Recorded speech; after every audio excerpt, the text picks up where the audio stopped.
রাতের সংবাদে আপনাকে স্বাগতম। প্রথমে জানিয়ে দিচ্ছি সংবাদ শিরোনাম। যুদ্ধবিরতি কার্যকর হলেও শান্তি ফেরেনি গাজায়। চুক্তির তোয়াক্কা না করে নানা অজুহাতে নিয়মিত বর্বরতা চালিয়ে যাচ্ছে ইসরায়েলি সেনারা। কথিত ইয়েলো লাইন অতিক্রমের অভিযোগ তুলে হত্যা করছে নিরীহ ফিলিস্তিনিদের। অদৃশ্য লাইন নিয়ে ব্যাপক সমালোচনার মুখে এখন বাক্স ফেলে সীমানা চিহ্নিত করছে ইসরায়েল। রাশিয়া ইউক্রেন ইস্যুতে আবারও অবস্থান পাল্টালেন ডোনাল্ড ট্রাম্প। ভ্লাদিমির পুতিনের সাথে ফোনালাপের পর রাশিয়ার প্রতি নমনীয় মার্কিন প্রেসিডেন্ট দাবি করলেন ইউক্রেন এই যুদ্ধ জিততে পারবে না। এমনকি রাশিয়ার নিয়ন্ত্রণে থাকা দোনবাস ছেড়ে দেওয়ার আহ্বানও জানিয়েছেন তিনি। ট্রাম্পের স্বপ্ন পূরণে ভাঙা হচ্ছে হোয়াইট হাউসের একাংশ। মার্কিন প্রেসিডেন্টের নির্দেশে $250 মিলিয়ন ব্যয়ে তৈরি হচ্ছে বলরুম। অনুদানের অর্থে জোগাড় হবে নির্মাণ কাজের খরচ। 1902 সালে নির্মিত ঐতিহ্যবাহী এই স্থাপনার নকশা পরিবর্তন ঘিরে দেশ জুড়ে চলছে সমালোচনা। আতশবাজির ধোঁয়ায় ছেয়ে গেছে ভারতের রাজধানী নয়াদিল্লি। ঘন ধোঁয়ায় কয়েক হাত দূরের বস্তু অস্পষ্ট। প্রতি বছর দীপাবলির পর রাজধানী হয় এই পরিস্থিতি। এবছর দূষণ কমাতে পরিবেশ বান্ধব গ্রিন ক্র্যাকার্স ব্যবহারের নির্দেশ সহ বেশ কিছু পদক্ষেপ নেয় দেশটির সুপ্রিম কোর্ট। তবুও আসেনি কোনো পরিবর্তন। এবার শুনবেন বিস্তারিত।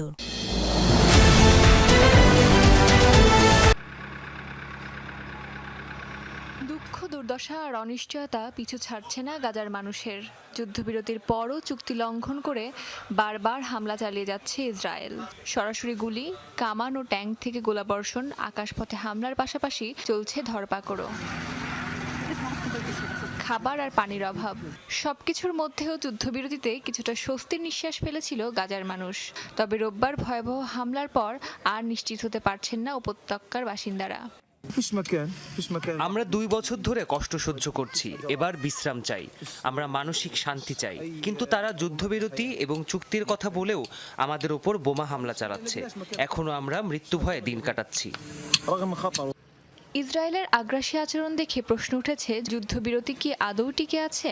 মার্কিন প্রেসিডেন্ট ডোনাল্ড ট্রাম্প আবারও আশ্বস্ত করলেন এখনও তা কার্যকর আছে। হামাসকে সঙ্গে নিয়ে শান্তিপূর্ণভাবে এগুবে পরবর্তী ধাপের দিকে। ট্রাম্পের আশ্বাসে অবশ্য শঙ্কামুক্ত হতে পারছে না ফিলিস্তিনিরা।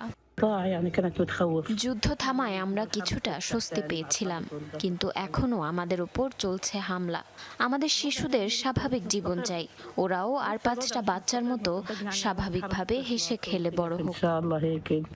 যুদ্ধবিরতি শুরুর পর গাজার যে সীমা বরাবর ইসরায়েলি বাহিনী সরে গেছে তাকে বলা হচ্ছে ইয়েলো লাইন। এই সীমানা পার হওয়ার নিষেধাজ্ঞা রয়েছে ফিলিস্তিনিদের ওপর। ইসরায়েলি বাহিনীর দাবি, হলুদ সীমা অতিক্রম করাই নিরাপত্তা ঝুঁকির কারণেই গুলি ছুটছে তারা। এখানে যে জায়গায় আছি তা খুবই বিপজ্জনক, যে কোনো মুহূর্তে মৃত্যুর মুখোমুখি হতে পারি। আমি বা আমার বাচ্চারা যখনই বাইরে বের হই তখনই গুলি ছোড়া হয় আমাদের দিকে। গাজার বাসিন্দারা বলছেন, মানচিত্রে এই ইয়েলো লাইন থাকলেও বাস্তবে তা বোঝার উপায় নেই। সোমবার তীব্র সমালোচনার মুখে হলুদ বাক্স দিয়ে সীমানা নির্ধারণে কাজ করতে দেখা গেছে ইসরায়েলি বাহিনীকে।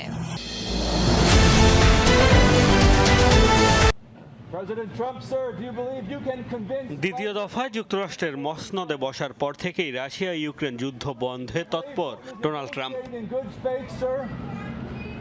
রুশ প্রেসিডেন্ট ভ্লাদিমির পুতিনের সাথে সাক্ষাতের পাশাপাশি ফোন আলাপও করেছেন মার্কিন প্রেসিডেন্ট। দফায় দফায় হোয়াইট হাউসে গিয়ে ট্রাম্পের সাথে সাক্ষাৎ করেন ইউক্রেনের প্রেসিডেন্ট। তারপরও 3.5 বছরের যুদ্ধের আসেনি সমাধান। বিভিন্ন সময় যুদ্ধ বন্ধে চাপ বৃদ্ধিতে রাশিয়ার বিরুদ্ধে কঠোর হলেও পুতিনের সাথে কথোপকথনের পরই যেন বদলে যান ট্রাম্প। সম্প্রতি বেশ কয়েকবার ইউক্রেনের পক্ষে জোরালো অবস্থান নিলেও পুতিনের সাথে ফোন আলাপের পর আবারও সুর বদল ট্রাম্পের। দাবি, এই যুদ্ধে ইউক্রেন জয় পাবে না।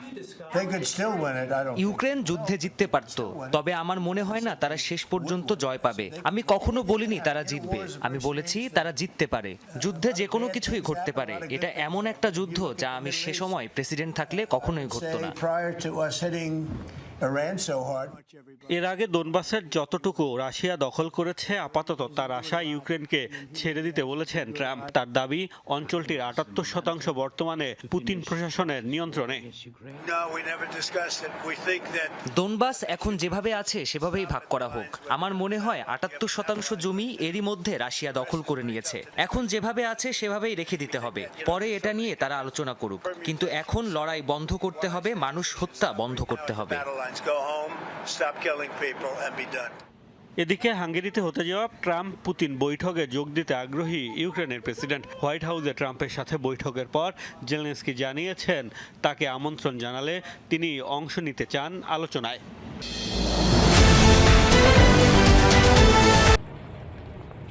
১২৩ বছর ধরে মার্কিন প্রেসিডেন্টের ঐতিহাসিক বাসভবন হিসেবে ব্যবহার হয়ে আসছে হোয়াইট হাউস। একে পিপলস হাউস নামেও ডাকা হয়। আবার বিশ্বের সবচেয়ে গুরুত্বপূর্ণ নির্বাহী কার্যালয় হিসেবেও বিবেচনা করা হয় এই ভবনকে। ১৯০২ সালে নির্মিত স্থাপনাটির সংস্কার কাজ ঘিরে শুরু হয়েছে তোলপাড়। ডোনাল্ড ট্রাম্পের দাবি ১৫০ বছর ধরে নাকি সব প্রেসিডেন্টই হোয়াইট হাউসে একটি বলরুমের স্বপ্ন দেখেছেন, যেখানে আয়োজন করা যাবে গ্র্যান্ড পার্টি। সেই আকাঙ্ক্ষা পূরণে শুরু হয়ে গেছে বলরুমের নির্মাণ কাজ। প্রেসিডেন্ট ট্রাম্প বলেছিলেন কাছাকাছি হলেও মূল ভবনের সাথে সংযুক্ত হবে না বলরুম এবং বর্তমান স্থাপনার তেমন কোনো পরিবর্তন হবে না। যদিও এরই মধ্যে ভেঙে ফেলা হয়েছে হোয়াইট হাউসের ইস্ট উইং এর বিশাল অংশ। ওদিকের প্রবেশপথের বেশিরভাগ এখন ঢেকে রাখা হয়েছে, তবে কয়েকশো মিটার দূর থেকেও দেখা যাচ্ছে কংক্রিটের ভাঙা স্তূপ। ৬০০ থেকে ৯০০ মানুষের ধারণ ক্ষমতার নতুন বলরুমের নির্মাণ ব্যয় ধরা হয়েছে $২৫০ মিলিয়ন।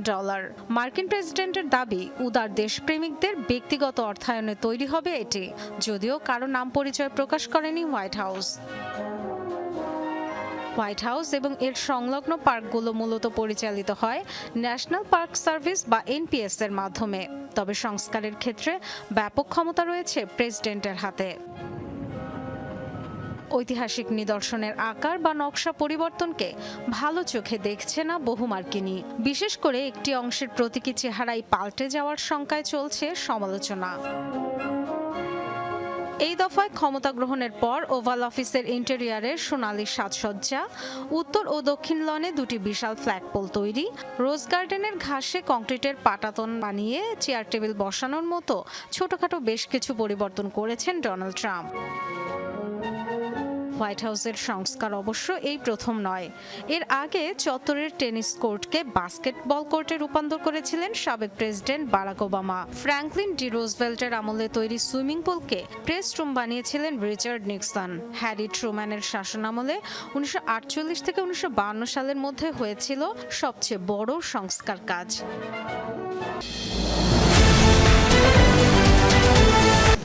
আকাশে বিরামহীন আলোর ঝলকানি, বিকট শব্দে কান পাতা দেয়। রাতভর রং বেরঙের আতশবাজি পুড়িয়ে এভাবেই আলোর উৎসব দীপাবলি উদযাপন করেছে দিল্লিবাসী।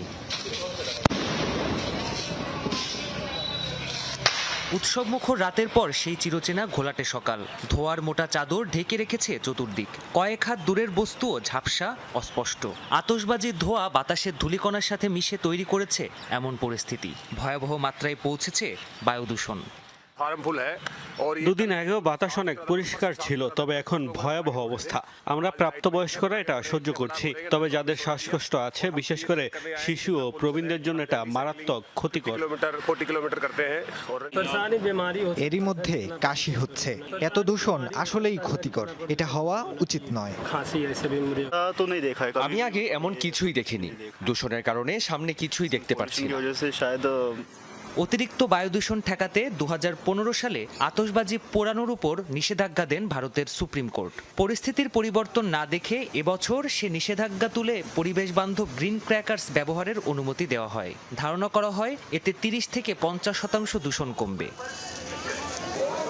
তবে এতেও মেলেনি সমাধান। দীপাবলির দিন ও আগের দিন মাত্র ৩ ঘন্টা করে আতশবাজি পোড়ানোর অনুমতি দিয়েছিলেন দেশটির সর্বোচ্চ আদালত। তা অমান্য করে গভীর রাত অবধি চলে আতশবাজির কারসাজি। আগের মতোই রাসায়নিকযুক্ত আতশবাজি পোড়ানো হয়। ফলাফল বিষাক্ত ধোঁয়ার কবলে পুরো দিল্লি। এদিন রাজধানী দিল্লির বিভিন্ন শহরে বায়ুমান 350-এর উপরে উঠে যায়। এ বাতাস বিশ্ব স্বাস্থ্য সংস্থার মানদণ্ড অনুসারে শ্বাস নেওয়ার জন্য অত্যন্ত বিপজ্জনক।